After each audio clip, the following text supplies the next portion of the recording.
These are my savage tips for how to come out on top when you are going through a divorce. This is not going to be for those of you who think an amicable divorce is possible, because I don't believe in it. If it could be amicable, why would you be getting a divorce? If it happens, it's rare. So number one is the person who realizes we're getting a divorce first is going to have an advantage in the beginning, because the person you're divorcing is not the same person you were married to. When you were married, you were on the same team, you were one unit, going through life together. When you get a divorce, that is split apart. You now have two people on opposite teams who are enemies. Your enemy is going to take advantage of you. Your enemy is going to try to aim for your weak spots.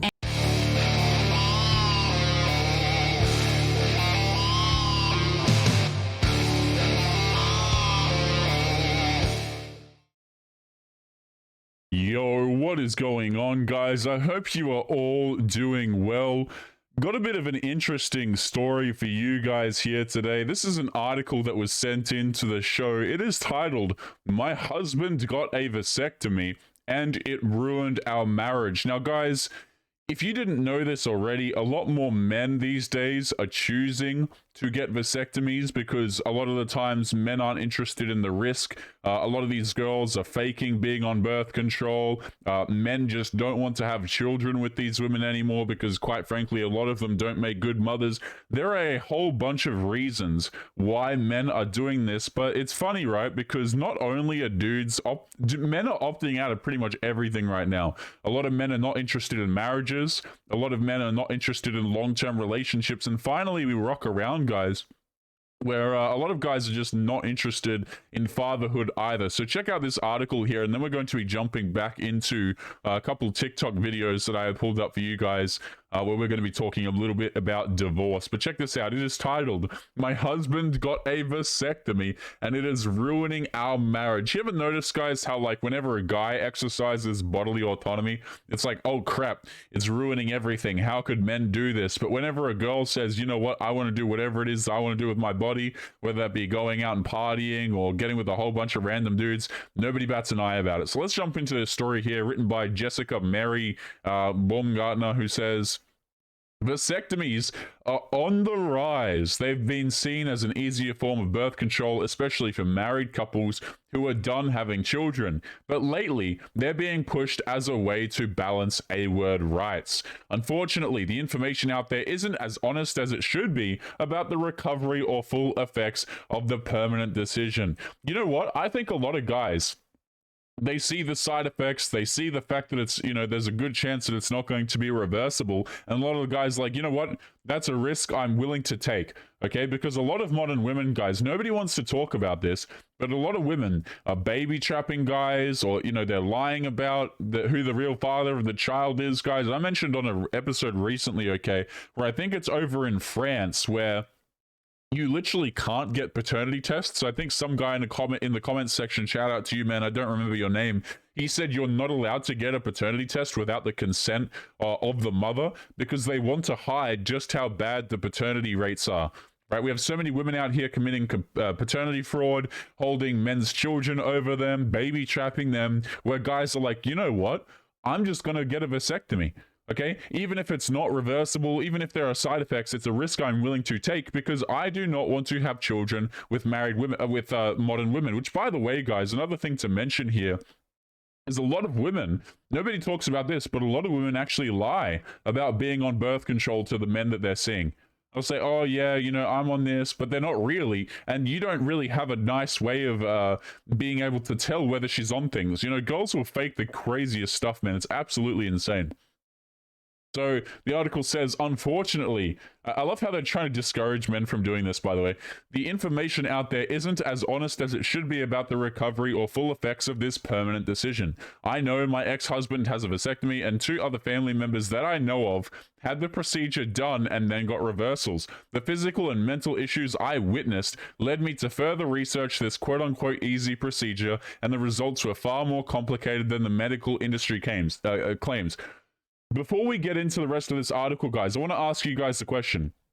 When people say stuff like this, do you really think that they care about the mental health and the physical health of the men that they're talking about?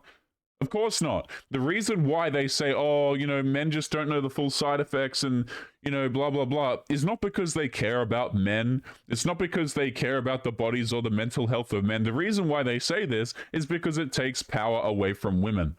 It has nothing to do. These articles are hilarious to me, man. Because, like, when we see them talk about marriage or whatever else, they're always like, oh, yeah, but, you know, men are more healthy when they get married and they have longer lasting lives. Okay, and they think that somehow, like, men should get married because men have longer lives by, you know, by average if they're married and crap like this. It's not because they actually care about the men, which, by the way, that just suggests to me that women are oftentimes choosing dudes who have longer life expectancy, right? But nevertheless, let's continue with the article. It says family planning and permanent decisions. How couples perceive family planning changes as we age. In my teens and early 20s, I had been taught that having children was cruel and bad for the planet. Interesting. Look at that. Look at that, guys. Interesting. Despite loving children and having plenty of experiences with them, I was convinced that I should never have any. Thankfully, most doctors won't sterilize young women or men unless it's for serious health-related issues or they already have children. I went on to have 2 beautiful daughters, and it wasn't until they were born that I realized that the idea of never having children would have never suited me. But the indoctrination still clung. I committed to never having more than my 2 kids because my public school education drilled it into me that people who do so are selfish and wrong. So when my husband offered to get this, I honestly thought it was a good idea. It was gaining popularity and seemed like a viable option. So this guy, she thought it was a good idea. She signed off on it, and then he goes off and does it, and he's like, and then she's like, wait a minute, this is a problem for me because what if I want to have more kids? What if I want to keep the dude around? It kind of reminds me of these stories, guys, where you'll see women who suggest like an open relationship, and then they open the relationship, the guy agrees to it. Lord knows why. Like if a woman suggests to you an open relationship, you don't have a relationship anyway, in my view. But there are stories of women coming out here saying, oh, you know, we should open the relationship, we should see other people. And then the guy will go out there and see other people, and the woman will be like, no, wait a minute, and she'll start panicking and try and close it again, and before you know it, the dude is out the door because he's realized that there are better people who are going to treat him better. It kind of reminds me of these situations. You know, she said that this is a good idea, she's co-signs, you know, they go ahead with it, and then she's like, oh crap, man. Says, what I didn't realize was that the problems that were already present in our union would be magnified by such a drastic physical change. I also didn't understand how much even the prospect of having children, more children, can mean for a marriage, whether it is fulfilled or not. No one plans for divorce or changing their mind, but we do. Once a man makes that permanent decision to cut off his life-giving resource to a woman, that permanence lingers. Let's continue here. So she goes into some effects here, you know, drive issues, lower attraction levels, serious long-term side effects. Let's see what she says. Experts say that the drive and attraction don't change after the procedure, but the truth is that very little scientific research has been done to confirm this. A simple search of online message boards reveals complaints from men admitting that there are certain things change after the procedure, and I can attest that it feels different from the other end. So again, guys, this is someone who co-signed off on the procedure, right? She was like, yeah, sounds like a good idea. And you're telling me that she didn't do what, in her own words, are considered a simple search of online message boards. Interesting. She says, my ex-husband, then husband, and I bought into the hype surrounding this. We also fell for the selling points that it doesn't hurt, has a recovery period of 72 hours, blah, blah, blah. After his procedure, my husband, now ex, this is the second time she's mentioned this, come home in excruciating pain even with certain things and had to take weeks off of work. The soreness doesn't just magically go away in a few days. It's a serious procedure and should be treated like it. At first, I wondered if he was just sensitive, but then more family members and friends opted to have this, and our phones were ringing day and night. Everyone was concerned about the pain and how it lasted longer than the doctors said it would. I'm not a medical professional, but this series of events definitely set off an instinctual alarm. Then more concerns were raised once he and I tried having bedroom fun. So they go into some more details here.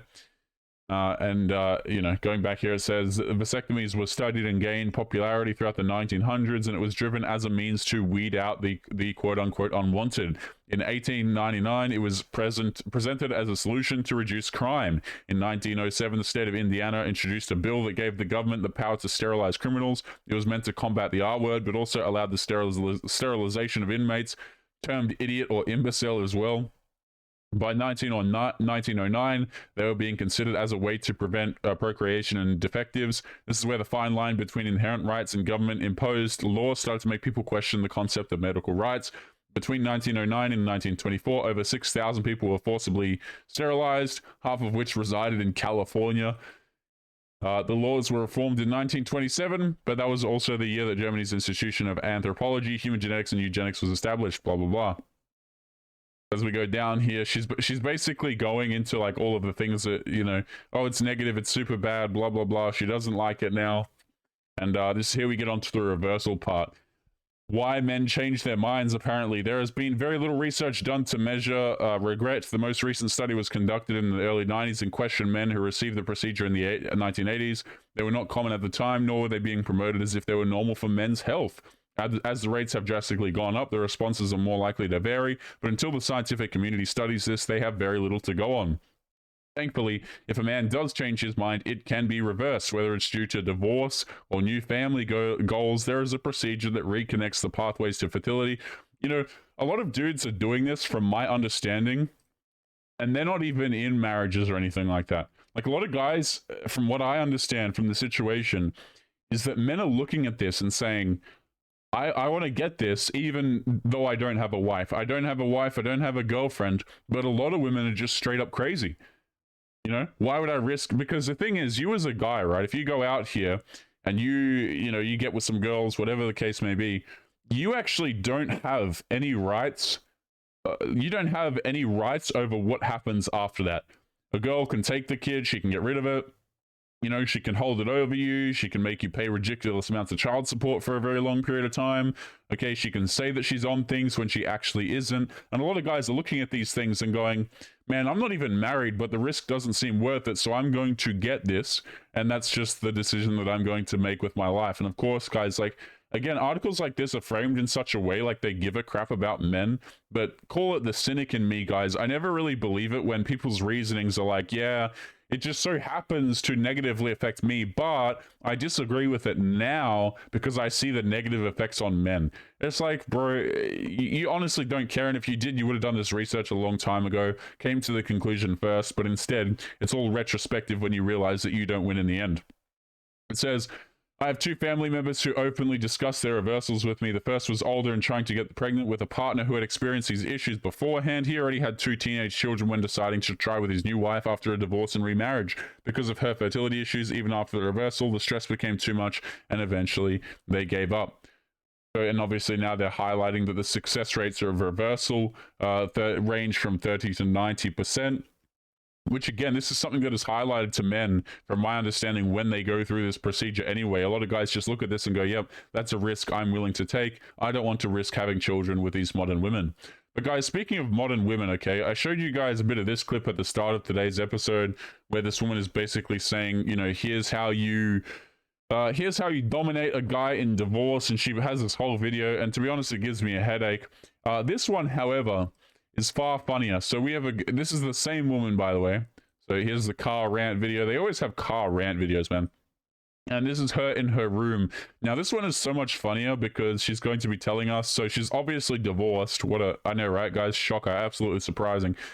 So this is a woman who's divorced, and she's going to be telling us a bit about her love life, okay? So let's take a listen and see what she has to say. This goes for 2 minutes and 55 seconds. We might not cover the whole thing because I'm going to be pausing it often just to kind of explain and read between the lines of what she's saying. So buckle in, guys.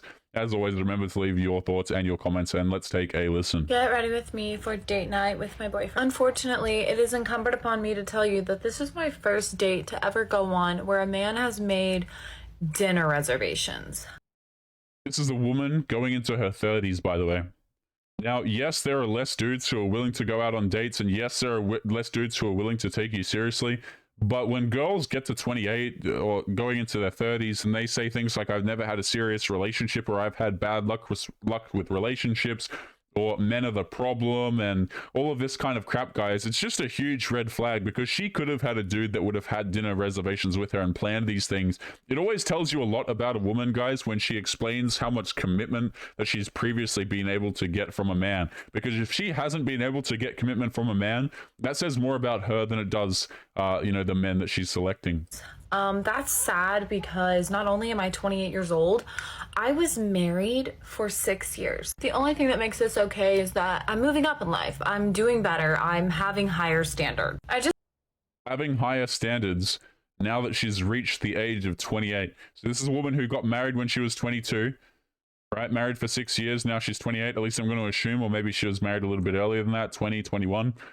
But don't worry, guys. Now that she is entering into her 30s, now she has standards. This is amazing to me. This is what women do, guys. It's like they go out there, they date, or they get with dudes, which, by the way, they select the men.